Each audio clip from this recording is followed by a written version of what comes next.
পশ্চিমবঙ্গ জুড়ে এখন একটাই নাম, নিপা ভাইরাস।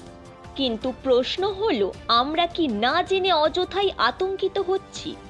আসলে কি এই নিপা ভাইরাস? কোথা থেকে আসে? আর ঠিক কিভাবে ছড়ায় এই সংক্রমণ?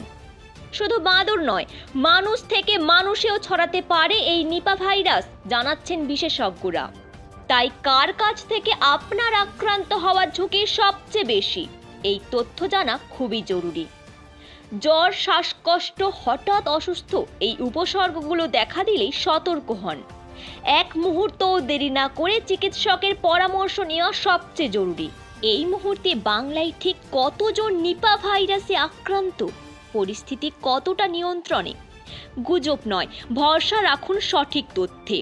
নিপা ভাইরাস নিয়ে সব জরুরি ও নির্ভরযোগ্য তথ্য জানতে এই ভিডিওটি শেষ পর্যন্ত দেখুন।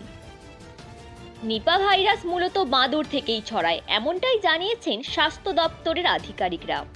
সেই কারণেই বাদুড় যেসব খাবার মুখে দেয় সেগুলো খাওয়ার ক্ষেত্রে বাড়তি সতর্কতার প্রয়োজন বলে জানানো হচ্ছে। তবে প্রশ্ন উঠছে, বাদুড় সাধারণত কি খায়?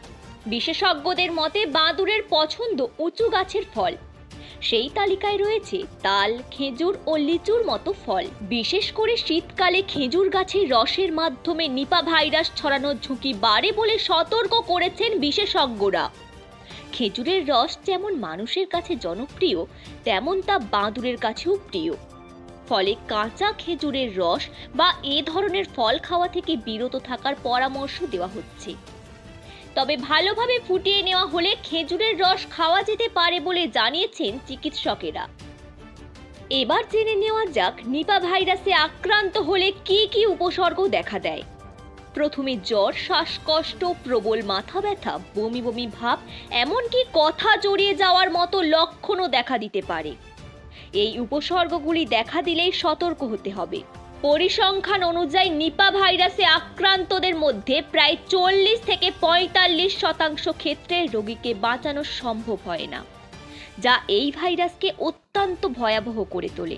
এদিকে পশ্চিমবঙ্গের উত্তর 24 পরগনার বারাসাতে নিপা ভাইরাসের সম্ভাব্য সংক্রমণের খবর মিলেছে।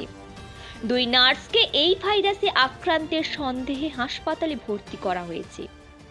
প্রাথমিকভাবে তাদের নিপা ভাইরাস সংক্রমণের আশঙ্কা করা হচ্ছে। এই পরিস্থিতিতে জেলায় জেলায় সতর্কতা জারি করেছে প্রশাসন।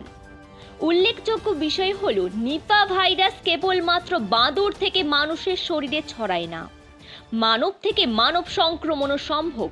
চিকিৎসা গবেষণায় দেখা গেছে, ভাইরাসে আক্রান্ত ব্যক্তির সরাসরি স্পর্শে এলেও হাঁচি, কাশি কিংবা শরীরে তরল পদার্থের মাধ্যমে এই ভাইরাস অন্য মানুষের দেহে ছড়িয়ে পড়তে পারে। ব্যুরো রিপোর্ট, খবর টাইম।